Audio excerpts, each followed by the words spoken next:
Hello, everybody. This is Ben Hansen from MinnMax, and this is an interview with Abby Russell from Giant Bomb, or soon to be formerly of Giant Bomb. She is leaving Giant Bomb on November 30th. So much like the same way we had some exit interviews with, I guess, Andy McNamara from Game Informer, Dan Reichert from Giant Bomb, Kyle Bossman from Easy Allies, Mike Mahardy from GameSpot. We thought we'd keep the streak rolling and have Abby Russell in here to talk about, why she's leaving Giant Bomb, lessons she learned along the way, her favorite E3 memories, ups and downs, all that fun stuff. So we hope you enjoy the interview. Any help sharing is appreciated. If you want to unlock the podcast version of this discussion, you can go to patreon.com/MinnMax2Ns and support us at that $5 tier. You unlock the podcast version of this discussion, all of our other interviews, Max spoilers, early access to the MinnMax Show podcast, a lot of stuff, including the podcast version of The Deepest Dive, which are huge community game club discussions. We just wrapped one up not too long ago with Dan Reichert, all about Super Mario 64. And thanks to the community, it is the best, most thorough discussion about Super Mario 64 on the internet. So we hope you enjoy that discussion. And we hope you enjoyed this discussion with Abby Russell. So without further ado, here's Abby. Abby Russell, welcome to MinnMax.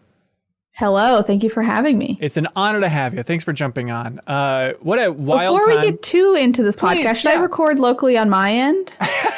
No, I got you covered here. Okay, just checking. Yeah, you always have the technical mind. That's very shrewd of you. Yes. So well, I would rather interrupt early than be halfway through and be like, oh no. Oh, what have I done? I'd still release it. It'd be kind of like a create your own podcast. People can fill it in on the other side, I think.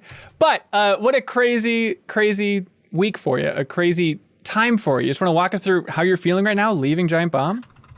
I feel fine. I mean, I feel hopeful. I feel excited for the future, excited for change. Have you ever seen the movie, the hit film, You've Got Mail with Meg Ryan and Tom Hanks? No, it's a classic. I did just watch Sleepless in Seattle like a couple weeks ago, but I've never seen that. That one's fine. Okay. Not my, they don't meet until the very end. So it's like, I need a little more than that. You know what I mean? I get it. But there's a part in You've Got Mail where, she's about to lose her business and she's all sad and all this stuff. And then this older woman, her mentor, kind of like mother figure, is like, I think it's a brave thing to do. You're daring to imagine your life could look different. And that's what I'm doing right now. That's beautiful. I know the feeling well. Like I left Game Informer last year and it was a very bizarre time. I talked to a lot of people in my life. My sister said, "You idiot, don't do it. Everybody works for a company they don't like. Just go with it." Right. This is GameStop in particular. And I remember Dan Reichert was like, people are sick of Patreons. Don't do this. And it worked out well for us. So I wish you all the best. Thank you. I'm hopeful. I'm excited. It's a little bit weird with COVID and everything. Like I have plans for things I'd like to do and things I'd like to look forward to doing. That are like a little bit like, well, we also have to ride out like, is there going to be a vaccine? We'll see, Yeah. So what are you saying? What are you leaving to do at this point? What's your plan? I mean, I'm not like leaving with like I was looking to leave anyway, and this was a good time to leave is the long and short of it. But so I don't have like a concrete plan. I don't want to make any announcements on this podcast right now. All right. But right now you guys can follow me on Twitch, twitch.tv/YBBAABBY. That's 3 A's. And that's, I'm probably going to be streaming full time for a little while at least. Oh, cool. So you want to stay in the general area that you were working in before? That's maybe not how I would word it, but I'm happy to continue to do game stuff for a while, sure. Yeah. And I think Twitch is like a fun platform. Yeah, absolutely. When you announced you were leaving, the community was shook. A lot of comments, a lot of thoughts. What was it like reading those comments? Were you shocked by like, oh, these people are way off? Or were they close? You just want to give your read on how the reaction went for you? I think for the most part, I try not to read too many comments just in general. I think good comments, bad comments, neither are particularly healthy for me mentally. I think both are like they're like all ego and no like substance. You know what I mean? That being said, people were very kind. I've gotten a lot of kind messages and I really did appreciate them. So it was, it was touching. And I had family who were like, "Oh, we saw you were leaving and like all the comments were so nice. It's so sweet." Like whatever. But, oh, that's super sweet. Which comments hit hardest? Which one stuck with you? None in particular, I think. Again, like I try not to focus too much on comments. I don't think it's very healthy. Yeah. Is that a lesson you had to learn throughout your run at Giant Bomb? I mean, Yeah, for sure. I think it's also like a very weird thing to be thrown into like a pre-existing thing that already has an audience versus like kind of slowly getting your feet wet with dealing with an audience. So yeah, it for sure was. And I think I learned over time that like, you know, there's only so much I can like reach individuals, and it's not necessarily worth my time to like go in the trenches and be like, this is wrong because of this, this, and this, and this. You know what I mean? But I mean, it's more talking towards like negative comments. But I just feel like it's also given me a lot of perspective when I read comments in general on any website to know like, okay, this person might be speaking with authority. They might be speaking about how much they know about something. But it gave me the perspective to be like, but they probably don't actually know that much, you know? Because I feel like I see a lot of comments where people are speaking with like full authority on something that I know is like almost entirely wrong. Right. I'm sure a lot of that was popping up when you said you were leaving, about people like, I know exactly why she's leaving. It's like, you have no idea what's really going on in our lives at this point. Yeah. And I think, you know, overall the comments have been positive. Yeah. You don't have to go too deep into it if you don't want to, but why do you feel like you wanted to leave for a while? What's been gnawing at you? You know, it's a lot of people really love Giant Bomb, and I love Giant Bomb, and I'm so thankful to have been at Giant Bomb. But also at the end of the day, for me, it was still a job. And like many jobs, you know, you are there for a while, and either you move up or you leave. And Giant Bomb doesn't really have a place to move up on, is sort of the truth of it. This is my first job out of college. I've been here for almost 4 years, so I'm just looking for something new. Yeah, hey, that's totally understandable. Do you want to go back in time a little bit to when you first started there? Sure. Okay. Do you remember like your biggest surprise going in those early days, early weeks? What stood out to you? I mean, this is like a weird one. This is more a surprise about just like working in an office and working with a group of people. But I think I was surprised to realize, and it gave me a little bit of perspective about like my parents and just like other like adults, I guess, of like having a 9-to-5 job and realizing like, I spend more time with these people than I do my romantic partners, than my friends, than my family. Like I have spent so much time, because it's like, you know, I mean, now it's a little different because of COVID, but it was like every day, you know, 5 days a week. Yeah, it's so mind-boggling. And especially when you rope in travel, which I imagine was like the E3 trips, like how much time you spend with Ben on those trips, or just sitting, you know, with Vinny and Jason, just running those shows. It is mind-numbing. But how did it go? Do you feel like you got along well with everybody? You felt like you slipped into that family groove pretty well? Yeah, I think so. I mean, it's, you know, this is a weird job, and it was a little bit unusual because I literally had to like make friends with and get to know my coworkers in front of an audience, which is unusual. I think most jobs you have like a few months of buffer of like, well, this is awkward, whatever, but like you get through it. And there was definitely that of like a few months of like figuring out my footing and like what I needed to be doing, just like normal job stuff, on top of also like figuring out my place as a personality with these pre-existing personalities. Yeah. How do you do that? Do you have any advice? I'd imagine, you know, this is the extreme version of your life, but people could probably take something away for just making friends in a new office or school environment or something. But what did you learn along the way to help that relationship? You know, I think what was very helpful for me, and like, I'm very fortunate to have like a comedy background and an improv background, which I think has made me a much better like conversationalist and much better socially. But it also, I think, has taught me that like sometimes it's okay to not be funny. Sometimes it's okay to not always be the one talking. Like, don't feel the pressure to like get in there every second and like prove yourself, and just know that that comes with time, and like be honest instead. Yeah. Yeah. Would you go back and listen to yourself on early recordings or early podcasts to try and review like, okay, maybe I could do this better, do this better? Okay, smart. Absolutely not. What a nightmare. I would hate that. What kind of maniac would do that? I'm really thinking about it. Like maybe a couple times I've done it. Probably like I was on the Beastcast years ago, and I probably listened back to that one about like, oh, I can hear I was way too nervous here, over talking here, that type of thing. But I like, you know, I remember my first Beastcast pretty well. I have never listened to it. I never want to listen to it. I think I may have asked some friends to listen to it because I was like, oh God, is this a nightmare? Am I awful? And it was like, fine, who cares? Whatever, you move on. But no, I mean, you know, it's also like I don't really watch a lot of my work just because I like, one, I'm not interested in doing that. And two, I put so much out every week. Like I do have like hours of me talking on camera on a podcast every week. that like, I don't care. And I also like forget immediately what happens. It's more like occasionally someone will send like a clip of like, oh, like on Twitter, like they'll clip out certain things and I'll watch it in the sense of like, oh, that's a fun memory, or like sort of in the like watching like a home movie or something. Right, you know? right. You still have the greatest home movie of all time, which is you playing Resident Evil 2 with Dan. And that Mr. X scare is the best timing I've ever seen in a Twitch stream. It is amazing. It really was. Yeah, it was kind of magical. The timing really was like a little too perfect. Yeah, he knew. Oh, he knew what was going on. Yeah. So I remember you were on the 1099 podcast years ago, like right when you started at Giant Bomb. And I went back and listened to it. I promise I'm not too big of a creep or anything. But I went back and listened to it today. And it was interesting to hear you talk about like what you wanted to do at Giant Bomb. And one of the things is you said, I really love editing and I would love to create more edited, tight content at Giant Bomb. And I'm curious, how do you think that went? Did you learn along the way, like, Giant Bomb audience, they kind of want the long form?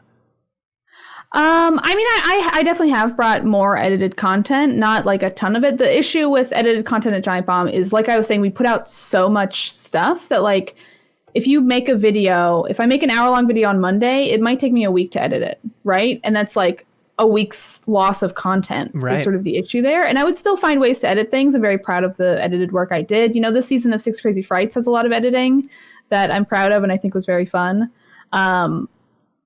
So, I mean, I think that, you know, always when you're bringing something new to a new audience, there are going to be growing pains and people aren't going to like it and people are going to like it. But I think you just have to trust your own kind of judgment on it and trust yourself enough to like take that risk, I guess. Yeah. What do you think you're most proud of over your run there? Oh, most proud of. Oh, I mean, I have a few features that I'm very proud of. I'm really proud of this year. I feel like I came out with a lot of really strong content that I'm very proud of. You know, I had these charity streams middle of the year that I'm really proud of. I really, you know, there were a lot of work to organize and do every week. But I'm really proud of the money we raised and the people I got to work with for them. And you know, this year I also, again, I think this is the best season of Six Crazy Frights. For those who don't know, that's my like Halloween feature where I play a different Halloween game leading up to Halloween. I should say Halloween one more time, just because I feel like I've said Halloween so much now. Really drive it home. Halloween. And then I also, you know, I had my Fortnite with St. Vincent feature, which was very fun. Yeah. And I did play Fortnite with St. Vincent. I achieved my goal. I mean, that I feel like I didn't do much. She was the one who like agreed to it, but it's, you know, I'm proud of the video. I'm proud of what came out of it. Yeah. What lessons did you learn about going through that process, about lining that entire stream up, interacting on the stream, everything there?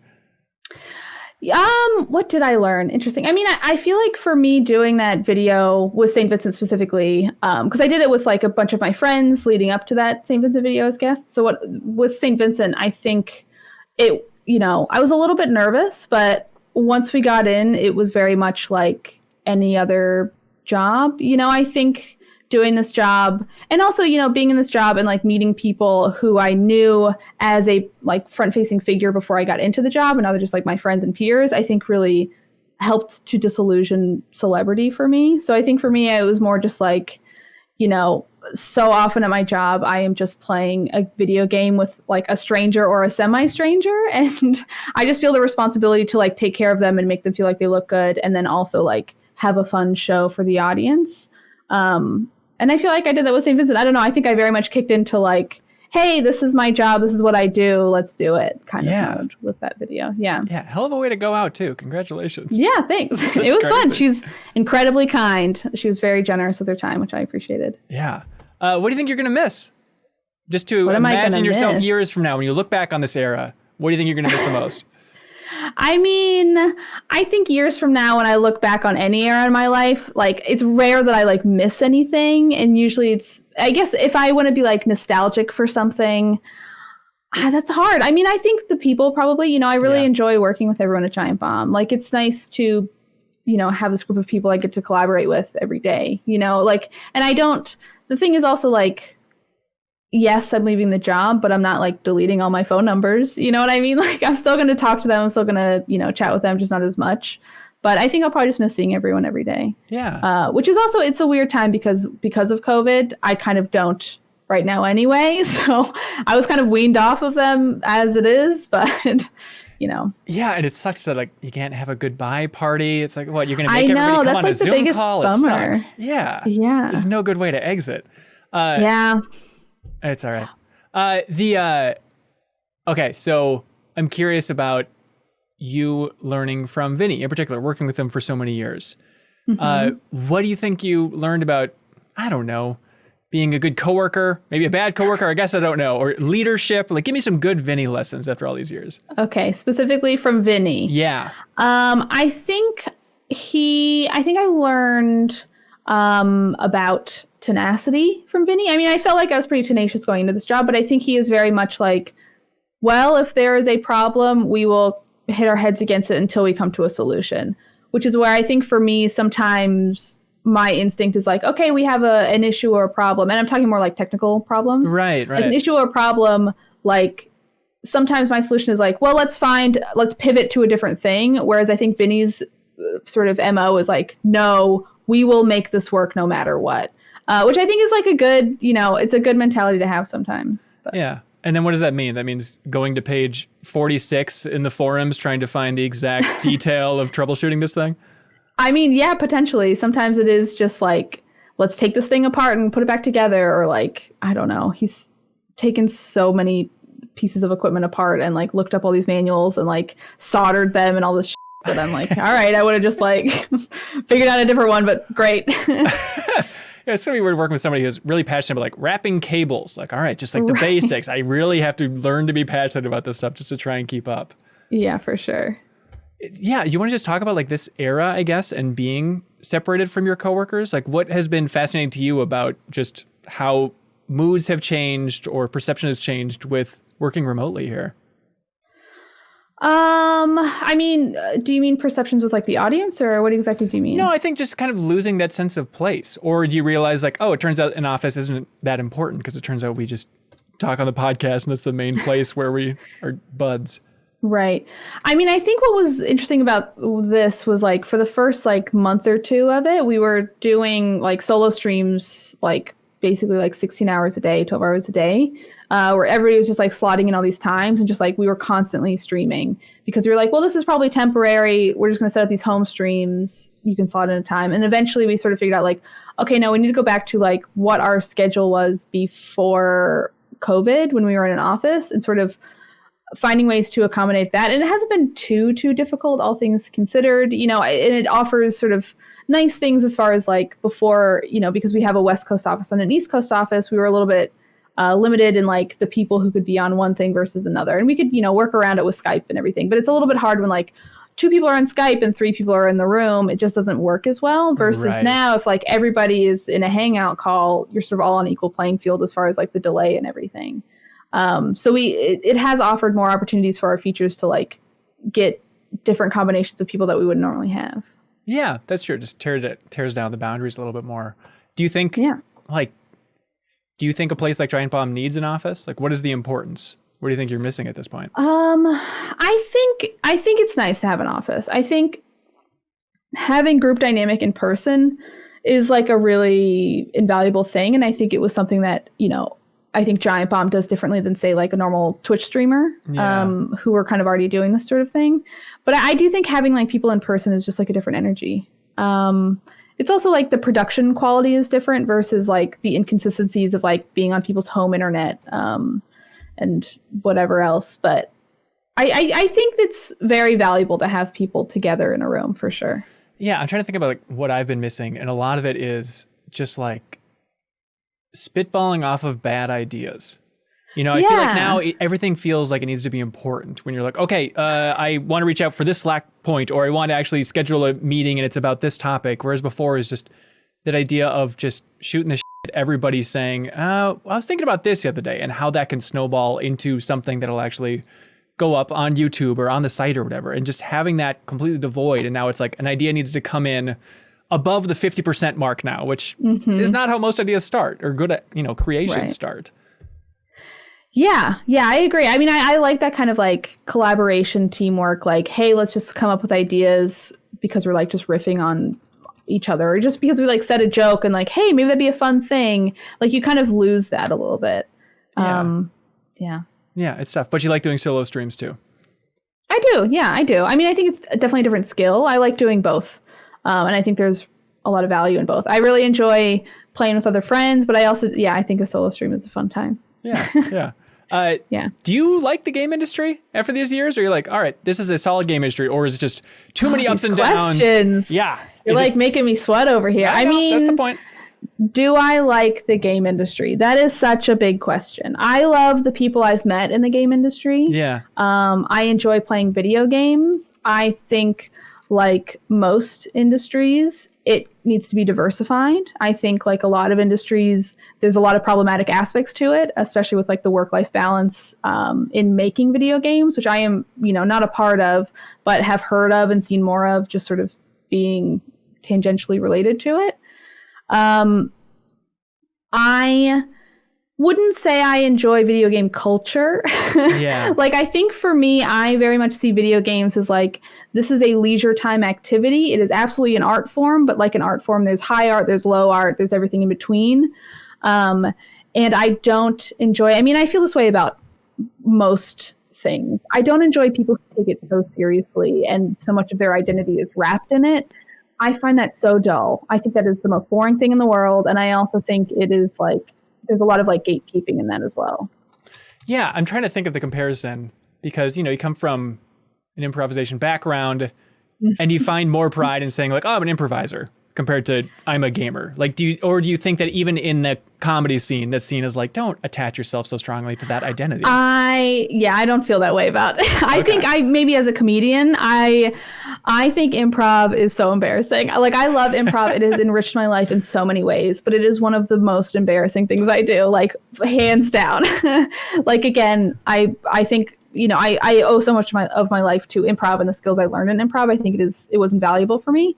And I'm very thankful for my social life in improv. But I would probably say I'm a comedian. I wouldn't proudly say like, oh, I'm an improviser, which is maybe like a pedantic whatever. But even that still is like, the comedy scene needs to be diversified. The comedy scene has like a lot of gross issues in it as well. Like, I think that's any sort of subculture and community, especially ones that are tied to both a social and professional aspect to it. I think that is where a lot of these sort of gray lines get drawn that lead to like, bad things, just to be really vague about it. But yeah, hang on. So the social professional line, you want to dive into that a little bit more? What do you mean? I just mean like with, comedy or whatever, like with comedy, it's like, improv specifically, let's say, like you take classes to then audition to be on a house team, and then you're performing for a house team. So there are potentially, it's like all like on a micro scale, but there are potentially people who know about you and maybe you don't know about them. And there's maybe like a power imbalance with that. There's also maybe a power imbalance with like the people who are choosing who gets to be on a team. I just mean that it is both, and you can also potentially get work depending on like the shows you do or the people you're with. But it is such a social aspect of it that, like, I think people can ignore those power imbalances and it gets into bad situations. And I think people also take advantage of those power imbalances in really disgusting ways. Yeah. Was it interesting to you to find those commonalities between the comedy world and the gaming world of like, oh, it turns out people are alike all over here?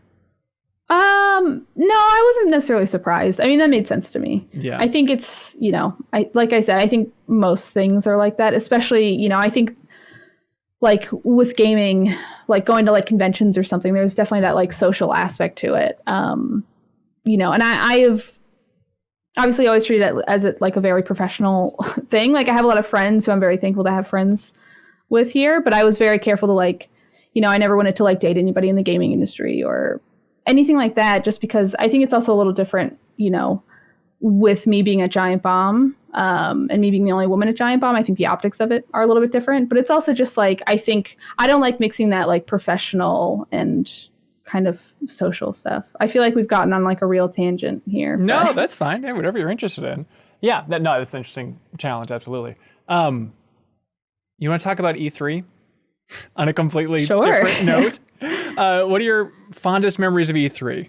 The highlight of E3 for you? Oh, I always really liked working with Ben at E3. I think we put on a lot of really fun podcasts. I really like, the podcasts I've done with Ben. I think I'm very proud of like my first E3 and all of the subsequent podcasts that came out of that. I also am really proud of like the vlogs that I did for E3. That's right. Yeah.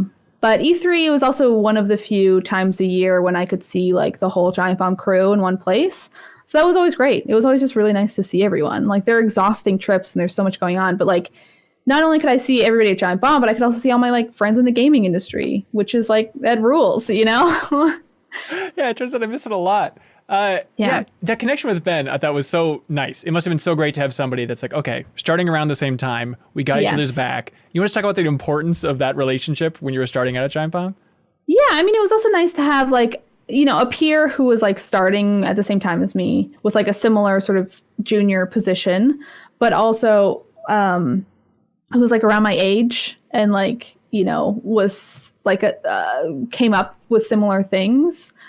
Just because I am, you know, I'm the youngest person at Giant Bomb, and like, you know, a lot of people are like 10 years older than me at least, which is totally fine. But it's just nice having like somebody who's like, hey, we get it. Like, you know, we grew up with the same shit, whatever, you know? Hey, we're young. Yeah, I imagine it's a lot of messaging each other on Slack. Like, how am I supposed to deal with this? This came up today. I don't know about that. Sure, yeah. Yes. I mean, yeah, it is. I mean, I have, you know, a few people both at Giant Bomb and outside of it who I can like vent about work stuff. But it is also, Ben has always been great for that as well. Big Ben fan, big Jan fan. It was great when Jan came on too. Yeah, absolutely. Yeah. Dan was fine. A bit much I at like times. Dan. Oh, good. Dan, you know, people think, I feel like people think that me and Dan had beef, but like Dan was one of my like best friends at the job when he was working here. Like our desks were across from each other. Love Dan, big fan. Did you learn anything about when Dan left, strangely enough, about just like, oh, life goes on after somebody leaves? Like, it turns out Giant Bomb is an evolving organism. It can change no matter what. So maybe I don't need to feel so committed to it. I didn't have to learn that. I think that's more something the audience needs to learn. Interesting. I don't think that was something for me to learn. I think I knew that. And I think I also knew that just from the experience of coming into Giant Bomb and making it a different thing, you know? Yeah. Yeah. How do you think you've changed Giant Bomb over your 3 years? Oh gosh. I don't know. I mean, I don't know if that's for me to say, you know. I feel like that's so hard when you're inside of it, to really make that kind of judgment. So yeah, I'm not sure. It's tough. I guess that's for someone else to decide. Yeah. All right. What about the flip of that? How do you think you've changed over the last 3 years? Oh gosh. Wow, what a question. You can take your time. Just sit back. You can jump in that chair behind you. Just relax for a bit. Really think about it. Yes. How did I change? I mean, I think I just grew up partially. You know, I was 24 when I started this job. I'm 27 now. Almost 28, which is kind of wild. But, you know, I think I've become, you know, more self-assured. I think I have honed a lot of skills. I think I'm much, you know, I was fortunate enough to come in with like a comedy background and with like somewhat of a hosting background, but I think I've become a much better host. I've become a much better podcaster. I've just become, I think, someone who can like adapt to those live streaming type of situations, and just like entertain an audience, I guess. Yeah. Yeah. Yeah. You've always seemed like a confident person, but it's just raised your self-esteem just a little bit more, you think? Sure. Yeah. I mean, maybe too much. I don't know. We'll see. But I think it's also just a thing like, you know, I think it sort of locked in some things with me that I was like, I think I like this, or I think I'm good at this. And then like, I think doing it more and kind of finding my place at Giant Bomb helped me to cement like, yes, I do like doing this. I do like doing that. Or like, I feel confident with this, or, you know, I'm glad I took a risk with that or whatever it was. Yeah. Do you remember early impressions coming to Giant Bomb and thinking about your comedy background and just realizing like, oh, it turns out these people are better at podcasting than I was bracing for? Like, I know you had listened to Giant Bomb before, but did you have those moments of just being on the Beastcast and be like, oh, Vinny is a very natural improviser? I didn't really listen to Giant Bomb that much before I got the job. I really did meet everybody. You know, I did a little bit of research in the interview process, but I really did meet everybody as I was doing the job, basically. But I mean, everybody's a professional. Everybody's great. Like, I don't think I was necessarily surprised that they were funny and good hosts. I think it was just like, yeah, they are. I think also when I was first starting, I was maybe a little too self-conscious to be noticing the way they were good hosts. You know, I think it took me a few months of getting more comfortable to really watch my coworkers and be like, well, how do they talk about games? And like, maybe I should do this or I should do that. But I think for the most part, yeah, I don't know. I wasn't surprised because they're all funny cool people. Right. When you look back at the Game of the Year discussions, are they fond memories, grueling memories? What stands out to you? I mean, doing Game of the Year, I enjoy seeing everybody. They're busy. I like all the video features we could do together with each other. Also, Game of the Year is something that I got the most harassment for consistently. Yeah. It's the thing that still gets brought up years and years after. So I would say all in all, I did not enjoy Game of the Year. It was a thing I did for work. I was happy to do it. I feel very fortunate that my voice could contribute to it. Yeah. I also think it is something that people take very seriously. It's so bizarre too, because I feel like Giant Bomb has the correct attitude towards those lists. It's not like everybody's taking it very seriously in the room. I mean, obviously, at times there's arguments. No, I think everybody is in the room for sure. But there's still at the same time, I think Gersman and Brad in particular is like, these are fucking lists. Like, it's video game lists, everybody. Like, with that attitude still, it's amazing how much passion it can kind of drum up in the community. Sure. And I think people just like being mad at something. And I think it's sort of a microcosm of like a lot of eyes on it. So you get, people who maybe don't watch other things watching that. It is everybody in a room. So where there are people who maybe don't like me might just not watch my features, but they can't really avoid me in Game of the Year, which is fine. Whatever. I don't, I'm not apologizing for being there, certainly. Yeah. But I think that is what creates people so passionate about certain games as well. And I think there's some people who are just like passionate about their games and want to hear their games talked about and don't want to hear anything bad about them. And I think there's also just people who are upset that this person is in the room or that person's in the room and use it as a way to take it out on them. Yeah. Did you find yourself adapting to try and avoid I'm not saying you should, but just to be clear, but just realizing like, okay, I'm just going to be quiet during this segment because I don't want to poke the hornet's nest on this topic. Did you find yourself reacting like, okay, I know this is going to be a sticky situation, so let me just try and avoid this? Did you find yourself curving to, what was getting outraged upon on the internet? Not necessarily. I always try to be honest with how I'm feeling. And I think that's an important part of my job is I can't, both in the same way that I can't, praise a game I hate because my friends made it. I also can't praise a game I hate because I'm worried I'm going to get yelled at. And I'm also not interested in doing that. No, I'm not going to do that. But I think for the most part, going into those discussions, I knew the moments where people were going to get upset with me.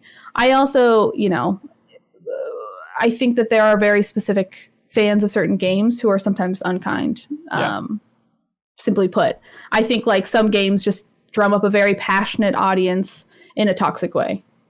But I never tried to like not speak to those things. I also think what sometimes I think people don't realize is like, I speak up about, both just in criticism of games I enjoy or don't enjoy, but also like representation of games as a woman. Right. I speak up about those things. And I feel like I really speak up about the things that I am like, I found this especially egregious versus like, the truth of it is like most media in general, but most games too. And they're getting a little bit better, but like most media doesn't have two women who talk to each other. You know what I mean? Yeah. Like, and I keep my mouth shut about all that stuff. Like that's what you're used to. So like when I do bring shit up, I feel like it's usually shit that I'm like, this fucking sucks. I don't know. Anyway. No. I think you've handled it well. I'm sorry for bringing up the Game of the Year discussions. I'm sure it's still like, that's fine. It's, people are always very curious about it. And I'm very thankful that I got to be a part of them. I think it's a real privilege. And I took it on as a very real responsibility to be in the room for those and to have a voice in them. I think that's a really wonderful privilege. And I'm proud of the work I did during them. Yeah. Sitting back, where would you like Giant Bomb to go from here? What is your best case scenario? Best case scenario, everyone at Giant Bomb gets $1 million raise. Wow. They all get to retire early. They get to make whatever content they want to make and have unlimited resources. That's perfect. Put it in writing, everybody. Send it to the stars. Abby, thank you for being here and job well done. Oh, thank you. Thank you for having me. Yeah, absolutely. Anything you'd like to plug? Where should people look if they want to keep following you? People can follow me on Instagram and Twitter, which is just under my name, Abby Russell, or at YBBAAABBY. And then I'm also on Twitch with the same handle. And I'm streaming there, multiple times a week, and it'll probably become more once I'm not a Giant Bomb anymore. Nice. And then what's like the go-to game on Twitch? I mean, I jump around on stuff, but I feel like people are really liking watching Among Us. They're really liking Phasmophobia, and I'm also enjoying them because it's fun to play with people. But I did a GeoGuessr stream the other day, and it was so much fun. Oh, that's awesome. And is the chat getting in on it, trying to help? The chat seemed to be excited about it. Yeah, I want to do more of those streams because I had a good time. Yeah. Oh, that'd be fun. GeoGuessr, that's a good idea. Well, hey, Abby, thank you so much. Really appreciate your time. Yeah, thank you. Cool. Thanks so much, everybody. Bye. MinnMax is a Patreon about games, friends, and getting better. The deepest dive is the best, most thorough discussions about games on the internet. Prove us wrong, please. The MinnMax Show podcast airs every Thursday. Patreon supporters vote on what we stream every single week, and a whole lot more. Give us a shot, try subscribing to the YouTube channel, and we hope we can win you over.